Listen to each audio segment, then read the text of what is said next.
How is it going, guys? Drew Peacock here, back with another video. Today I thought it would be pretty fun to have a little head-to-head battle. We're going to be comparing some import racers versus some domestic racers. Good old-fashioned Japanese muscle versus some American muscle on our favorite platform, Craigslist. These cars are for sale because nobody wants them, nobody likes these cars, and nobody's gonna buy these cars unless they sell them for half the price they're asking, if not more. We're gonna compare the two and vote down in the comments below which category is more rice, import or domestic. If you want to support the channel and support the build, go ahead and pick up some merch. It would mean a lot if you guys did so. Tag me in a photo of you guys wearing my merch and I will throw it up on my story and you'll get a little shout out. Anyway, without further ado, let's dive right in. So I'm not going to spend too much time on each post because I want to get through them at a nice brisk pace.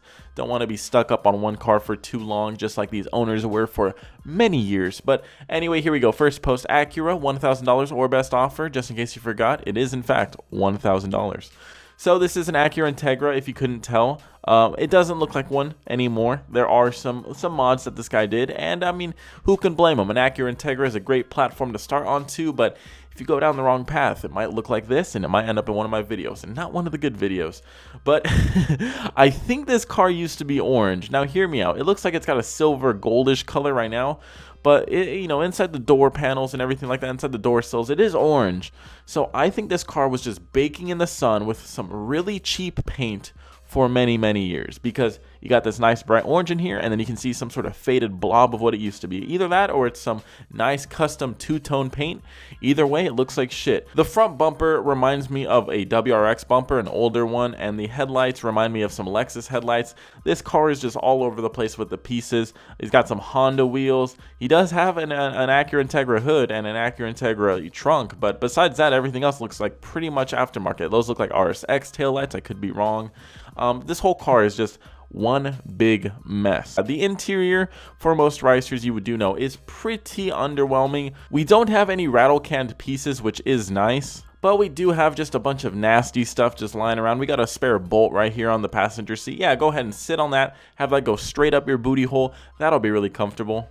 Underneath the hood, he's packing a lot of horsepower. Don't let this thing be a little sleeper. Don't underestimate this little engine. Not only does he have the AEM intake system, but he has some blue pool noodles, and we all know the blue pool noodles actually work as a cooling function. So red will make it run faster, but it will heat up a little bit more, but the blue ones will keep everything nice and cool. And I think these blue pool noodles really just set this engine bay aside from other Acura Integras. This one, I mean, you could have a turbo and all that stupid stuff, but I honestly think the blue pool noodles was a good touch, and it is the quickest way to make your engine bay look super aftermarket. Anyway, guys, the exterior of this car looks like someone that peaked in high school. After high school, they really just fell apart and gained a lot of extra weight because they realized that they hit their peak and there is nothing else better than your peak, and everything else is just downhill from there. And this car has been downhill for quite some time. It looks like it might only be able to go downhill because it doesn't look like it actually runs very well. So you just got to put it in neutral and just push it downhill. So there is our first car for the import scene. Let me know what you guys think about this one. Wasn't too bad. Let's move on to some domestic muscle. Here we go. Custom award-winning 2002 Corvette Convertible.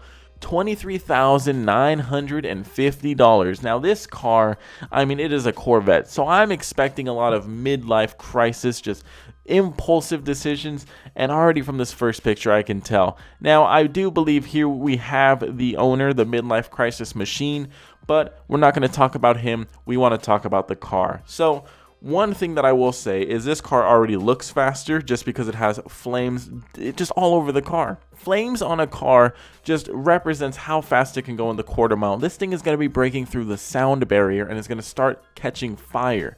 Now he is missing one of his little mesh grills. I'm assuming it was from going down the track, you know, at like Mach 3, probably when he got these flames around the same time. So anyway, the rear end, which is what most people are probably going to see. He's got a turbo badge. He better live up to that turbo badge. But that just caught me by surprise right there. But the rear end, again, just screams midlife crisis. We got a lot of these little protective grills on his taillights, even onto his reverse lights down here. I don't know why anyone would do that. Spray painted inside the exhaust tips. I have never seen this before. Not even on a Honda. Never. I've never seen a spray painted exhaust tip on the inside. The outside maybe, but never the inside. This guy is on another level of rice. He's got a gold license plate frame just to flex on everyone up in Oregon. He's got a bunch of red trim around all of his stupid mesh grills, and it just looks really, really tacky. The red just doesn't do anything good for the car. Underneath the hood, we have some custom paint that no one's going to see because it's a Corvette hood and it pops the wrong way. Why the hell would you have some custom decals up here? I mean, yeah, they're just stickers that you bought at AutoZone, but still, I mean, these look like tramp stamps combined with some 50-year-old dude's idea of a cool tattoo. He's got some pretty cool stickers on his intake tube. Yeah, a little devil with a racing flag. That's pretty gnarly right there. You know, that screams some speed. Underneath the hood, more flames just engulfing the engine bay. Although I don't see a turbo, which is weird. I actually don't see a turbo anywhere. Maybe it's a hidden turbo. Maybe we'll see in another picture. Hopefully he surprises me. But as of now, I don't see a turbo. I do see an alternator over there, but not a turbo. But yeah, the flames underneath the hood with the classic Corvette styling.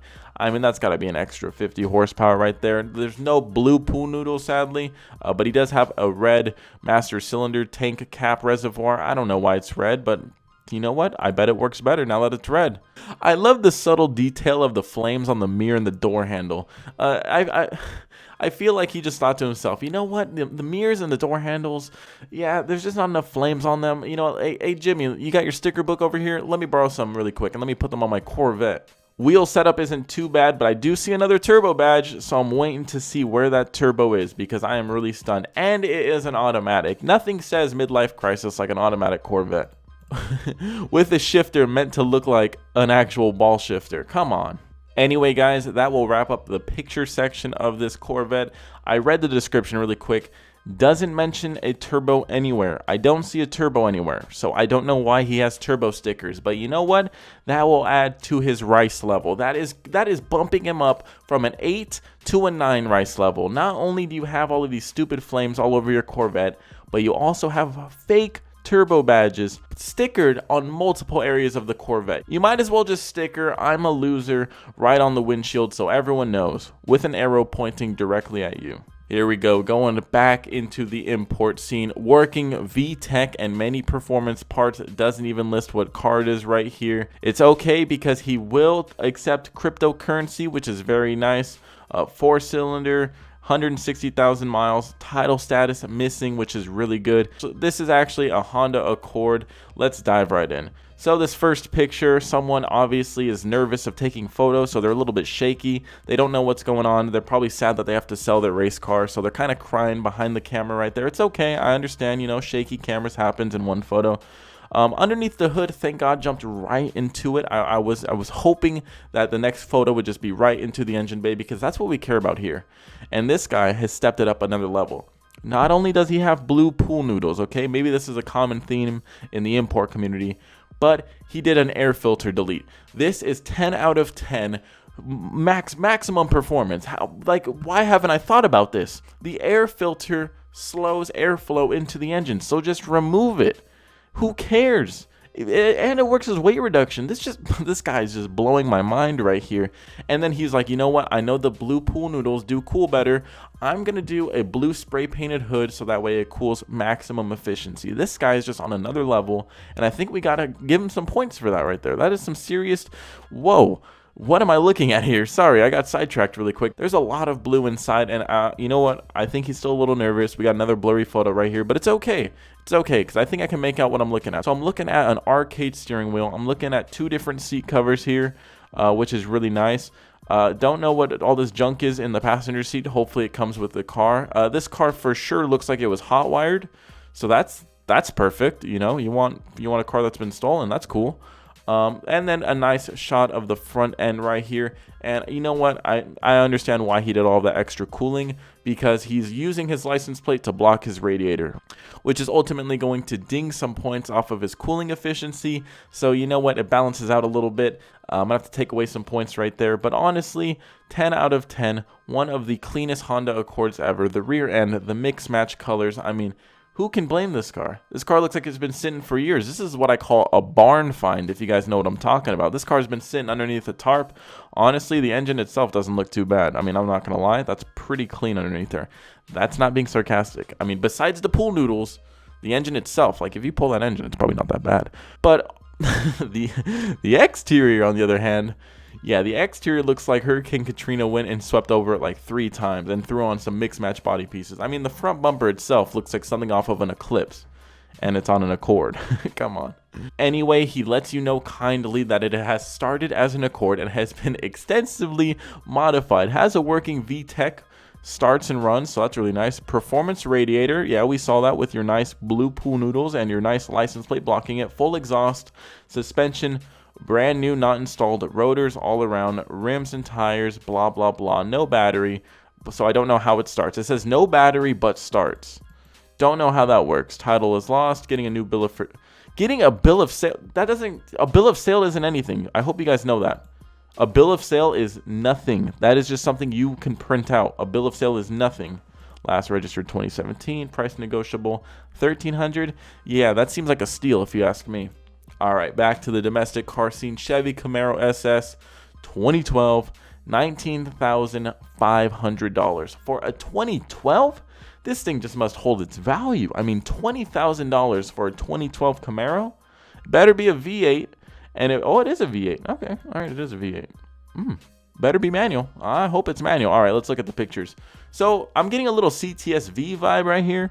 And it's a weird coincidence that both, domestic cars so far have been Chevys. But I am getting a little CTSV vibe right here.